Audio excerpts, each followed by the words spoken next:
Hey guys, welcome to the first single show for 2019 of Created for This. I am the host, Danielle Roberts, and I'm an accountability coach for Christian business owners.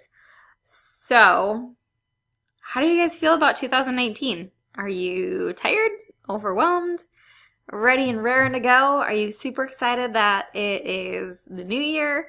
I know that that can bring a lot of different feelings for a lot of different people.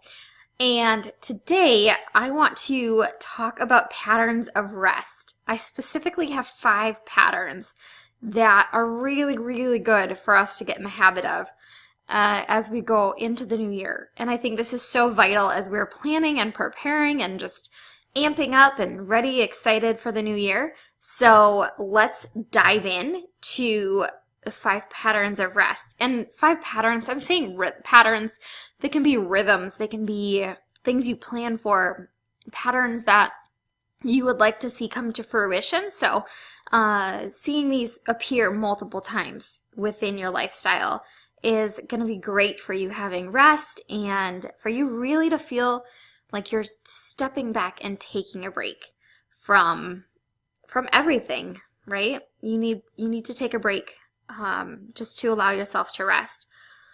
So, number 1 is social media.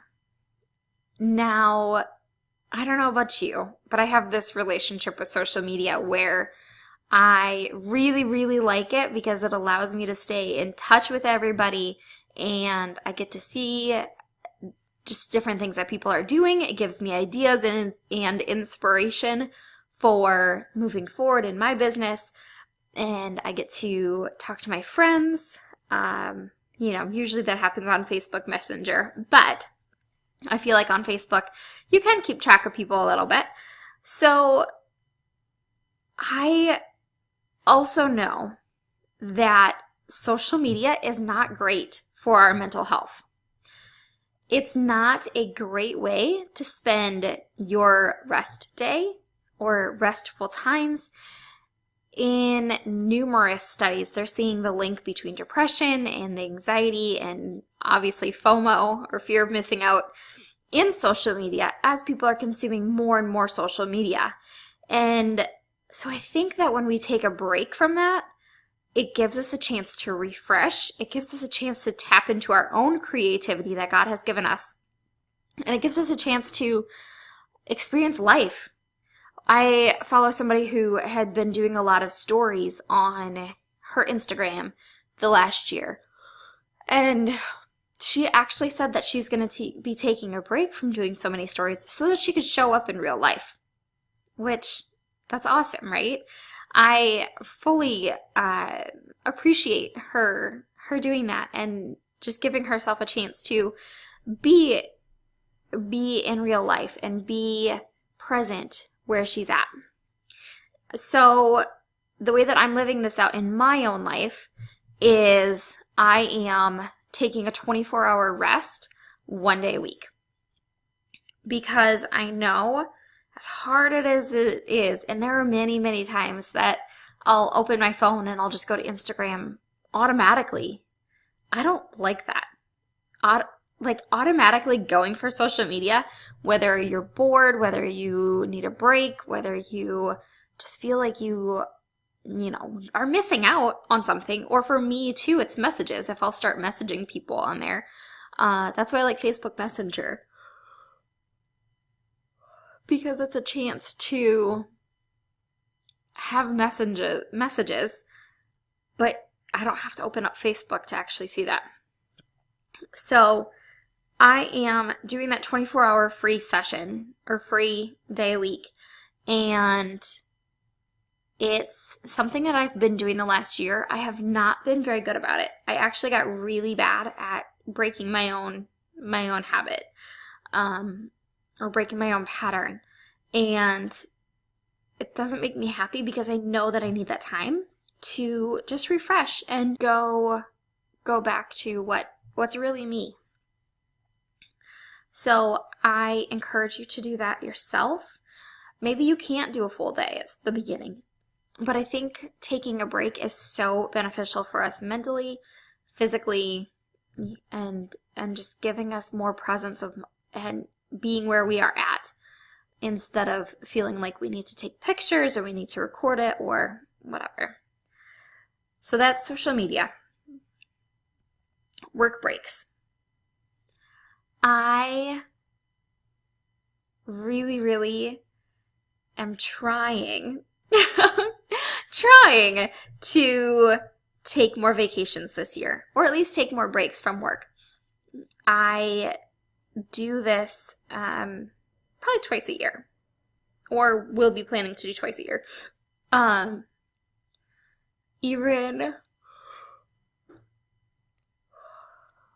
Even last year when we had gone on vacation, I wrote a blog post. Like, that's not vacation, people. It was fine. Like, it worked out. It needed to get done. And writing for me is very therapeutic. I love writing and I love to produce that kind of content. But for me, I'm talking like not answering clients' email, or, responding to clients, not working on stuff for my clients, not working on stuff for my business, because my business needs a break as well. We need to take a step back and really just rest. And I thought it was super interesting. In his book, Every Good Endeavor, Tim Keller had written down this great quote. Well, I'm sure he didn't know it was great at the time. Or if he did, it's one of those things that I'm like, oh man. And I read it this weekend to my ladies that had come for the prayer and planning to talk to them about rest. We did a devotional on rest. And so this is talking about Sabbath, and I think he makes a lot of good points here. So taking a vacation isn't necessarily a Sabbath, but it does correlate to what we're going to talk about next in time boundaries. So it says, this is from Tim Keller. It says, we are also to think of Sabbath as an act of trust. God appointed the Sabbath to remind us that he is working and resting. To practice Sabbath is a disciplined and faithful way to remember that you are not the one who keeps the world running, who provides for your family, not even the one who keeps your work projects moving forward. Entrepreneurs find it especially difficult to believe this. They have high levels of competence and very few team members. If they don't put in the hours, things don't get done. How easy to fall prey to the temptation to believe they are the only ones holding up their corner of the creation. And it's so true. I don't know about you, but I've never met, well, I shouldn't say never. Most of the time, the people that I meet that are super hot, like really hard chargers and really hardworking, are the ones that are business owners and entrepreneurs. So I love how Tim has put in that if we're resting, we have to remember that God is the one that's holding up the universe. God's the one that's providing. We are not the ones that are providing for ourselves. That's God.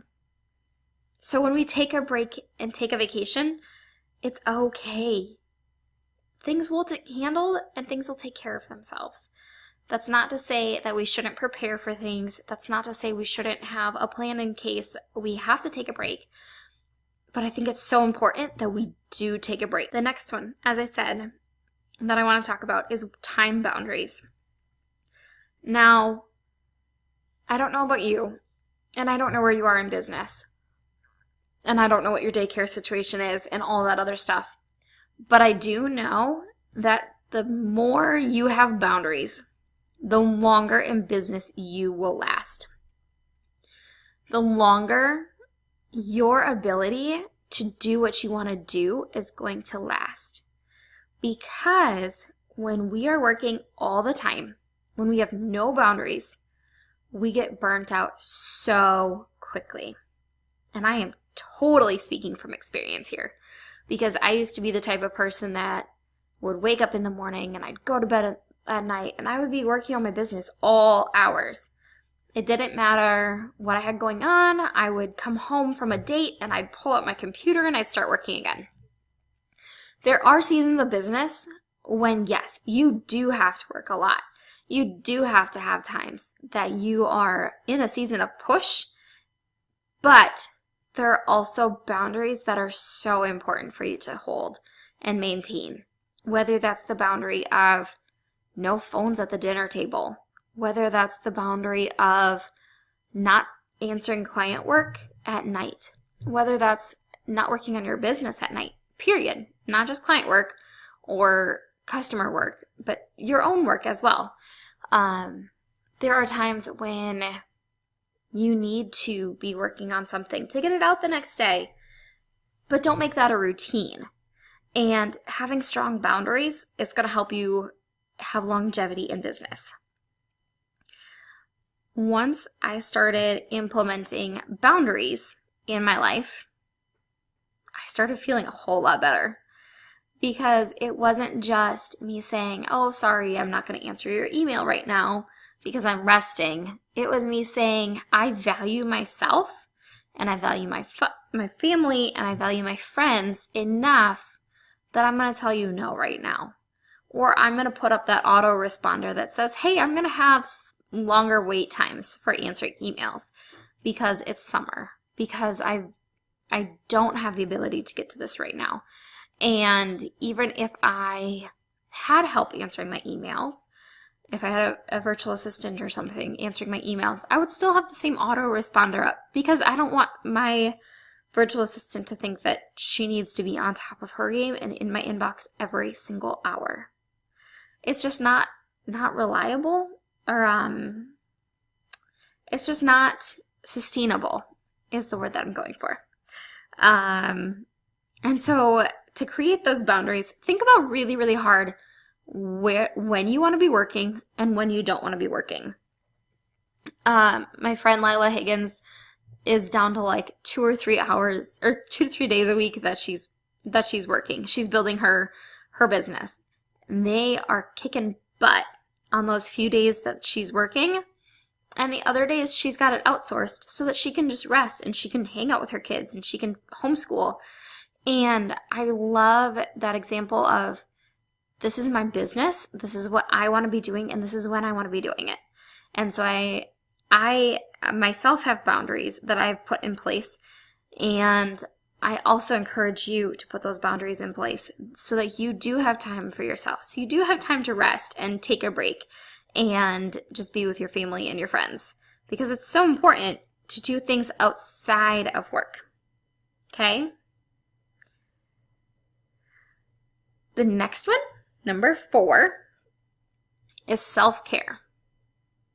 Now, I'm not talking about going out and getting manicures and getting pedicures and getting massage and all this, that, and the other stuff. No, I am talking about doing things that are going to refresh your soul.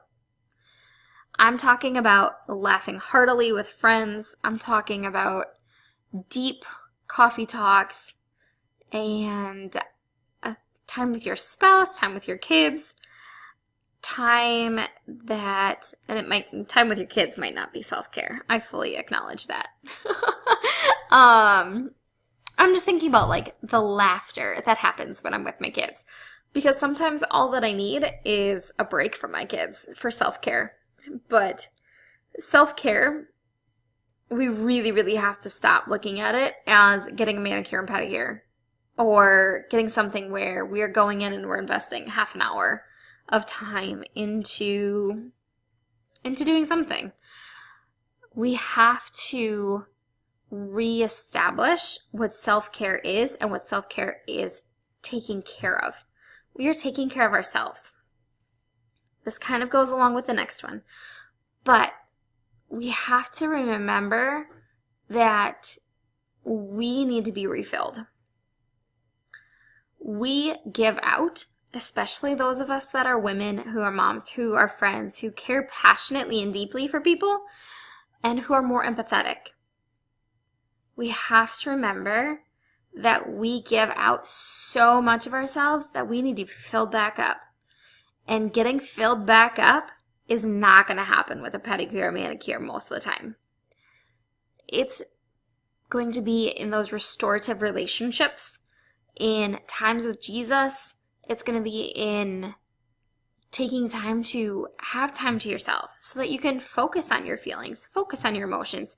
Maybe your self-care is going to see a counselor or a therapist so that they can help you process emotions that you're dealing with.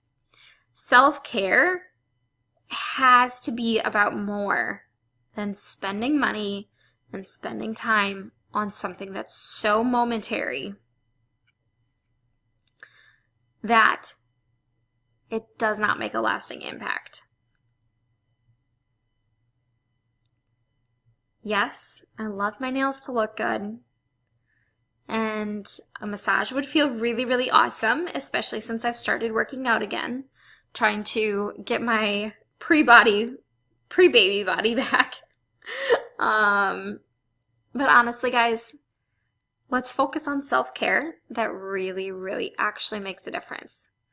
And for you, that could be different. It could be a number of things. But think about that. Think about what it is that you want to do for self-care this year that's actually going to refresh you, and it's actually going to fill up what has been depleted by other people. Lastly, but most definitely not least, is time in the Bible and time with Jesus. This pattern of rest is going to be the most restorative. It's going to be the most rejuvenating. It's going to be the longest lasting, and it's going to be the best. Because we are turning to the one who is everlasting, and we're saying, Jesus, I am broken, tired, I'm listless, stressed, overwhelmed, joyful, happy, whatever your emotion is. And we're saying, this is where I am. Please come meet me where I am. I am coming to you because of X, Y, and Z. And we don't even need a reason to go to Jesus. We can say, hey, Jesus, let's hang out. But when we go to the Bible, when we go and spend time in the Word, as I said, it can be self-care. Most definitely is self-care, because you're tapping into your source of life that is so rejuvenating and so restorative. That time in the Bible allows you to go deeper with Jesus. And that's really the key and really the most important thing is with rest, is that we have to be in that place where we're spending time with Jesus. And when the Sabbath was established, God had worked, 6 days long, and he took the seventh day to rest. And he enjoyed what he had done. And I think for so many of us, we get so wrapped up in the cultural, let's keep working, let's keep working, let's keep working, let's keep doing, let's keep going, and let's keep, all these things that are do, go, go, go, hustle, hustle, hustle, strive, strive, strive. We need to take a step back and say, okay, let's just be. So we can be with Jesus, and we can just be ourselves, and we don't have to worry about what he thinks of us, what he wants us to do, in particular instances. We can just be with Jesus and know that we are his children, and we have to identify with the fact that we are his children and that we are enough. And we don't have to come to him with money. We don't have to come to him with anything other than ourselves, and we can just be enough. And we can meditate on him, on his goodness, on what he's given us, on what we've created through what he's given us. And that's enough. And I don't know about you, but that's huge. If I don't have to go to somebody and justify my actions, and if I don't have to go to somebody and say, this is what I've been doing, this is who I am, this is where I'm at, we so often want those qualifications. And with Jesus, we don't need qualifiers. We just need ourselves. And he wants us to come and spend time with him and come away with him and follow Jesus' pattern of going away to pray. He left his friends and he just went up on the hillside and prayed. And that's what we need more of. We need to take more patterns of rest time so that we can be doing other things. So we can continue to run God-focused businesses and be those Christ-focused CEOs that we want to be. And I think that's so powerful. As we pattern rest after what Jesus has shown us, and as we take times of rest to meditate on Scripture, as we take times of rest to just be refilled and be restored and rejuvenated. I'm using the words restored and rejuvenated because I see us as a whole, not particularly one person or another. I see us burnt out. It's 2019. Like, it is 8 days into this new year, and people are burnt out. They're weary. They did not get their expectations met in the holiday time. They decided that they were going to do extra instead of just resting. And really, we need to change that. We need to allow these patterns of rest to come into our lives so that we can be whole and we can be the people who are out there sharing Jesus and showing the world a Jesus who offers something instead of Christians who are even more depleted than what the world has.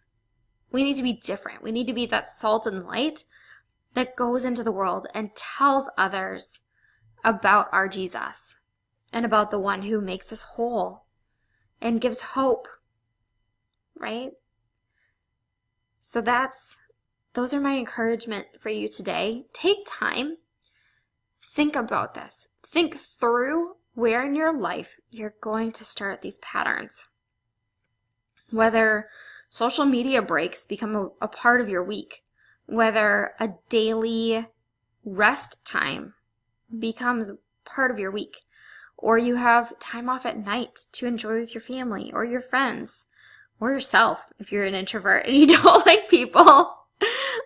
But take time to radically self-care and take time to be in the Word and to have vacations planned out so you're having longer breaks from work. Does anybody else need a deep breath?